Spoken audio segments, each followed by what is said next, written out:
That tortoise missing since 1982 until family opened storage room. It was the room they never opened.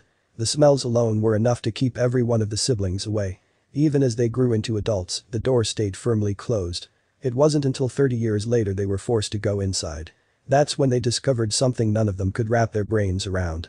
Lionel was the patriarch of the Almeida family in Brazil.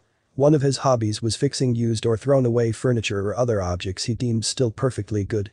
It was a practice the family watched grow from a mild annoyance and minor clutter to something far more worrying that began to take over entire rooms. He would come home with entire boxes of junk. He just kept accumulating things, his daughter Lenita said. One of the spare rooms soon became the designated storage area for his treasures. Neat stacks turned into messy piles and pockets of unrecognizable smells. The children wouldn't go near it. One day, he brought something different home. Lenita braced herself for another garbage gift.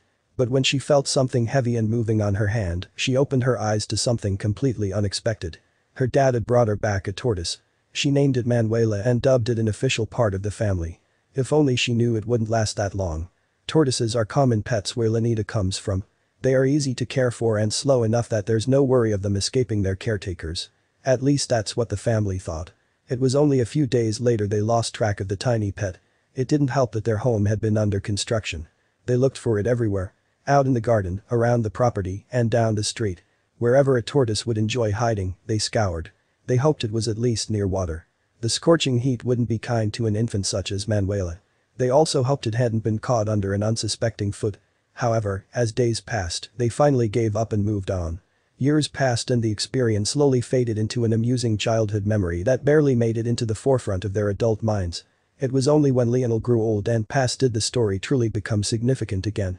One of the jobs the siblings had to deal with was cleaning out the spare room, the junk room.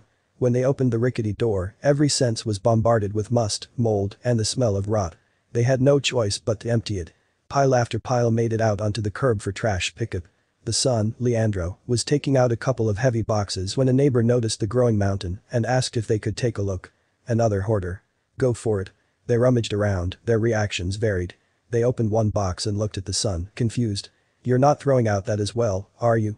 Leandro peered inside the box, his eyes scanning over the odds and ends from his father's junk collection. He thought the man must be talking about his father's old garbage-picked record player. Maybe it was an antique. Then, he saw it and his eyes widened in disbelief. But what he was seeing couldn't be possible. What? He leaned closer into the box and his jaw came unhinged. There was Manuela very much alive. That's not possible. He thought, turning wide and then called out to the rest of the family. Everyone stood in a circle, eyes wide and at a loss for words. How in the world did it survive? The tortoise was immediately rushed to the vet. It probably needed medical attention. They also needed answers. It had been 30 years. When the vet heard the story, he was also amazed, but not nearly as surprised. He went on to explain the amazing facts about the species. While most tortoises are impressive survivalists, the red-footed family is extra resilient. They like to eat fruit and leaves, but can also subsist on expired animals or droppings. If necessary, they can go for 2 or 3 years with no food. The father's stash also ended up a key element in Manuela's existence. The vet suspected that the furniture he brought home had termites and other bugs. The tortoise could eat away at them as they repopulated. It could also lick away at any condensation that came from the extra humid room. That didn't mean everything was okay in the health department. The time and storage was still far too long. Anthony Pilney, a veterinary surgeon and specialist in birds and reptiles at the Center for Avian and Exotic Medicine in New York City, also had some answers for the family. He explained that most reptiles have reserve fat pads that they can draw on when food is scarce. But, he also pointed out that reintroducing Manuela to the world might prove to be a challenge. They should go very slowly, start by warming her up and rehydrating Manuela before feeding, give her warm water soaks and offer a small meal after she seems stable, Pilney advised. Then take her to a veterinarian who specializes in reptiles for a checkup and some blood work. But it's not the first time Pilney has seen something like this happen. One day, Pilney's own red-eared slider water turtle vanished from his tank. I looked everywhere, turned my apartment upside down, but to no avail. About 3 months later I was packing to move, and while cleaning out my bedroom closet, found him in a shoe buried in the back of the closet, he said.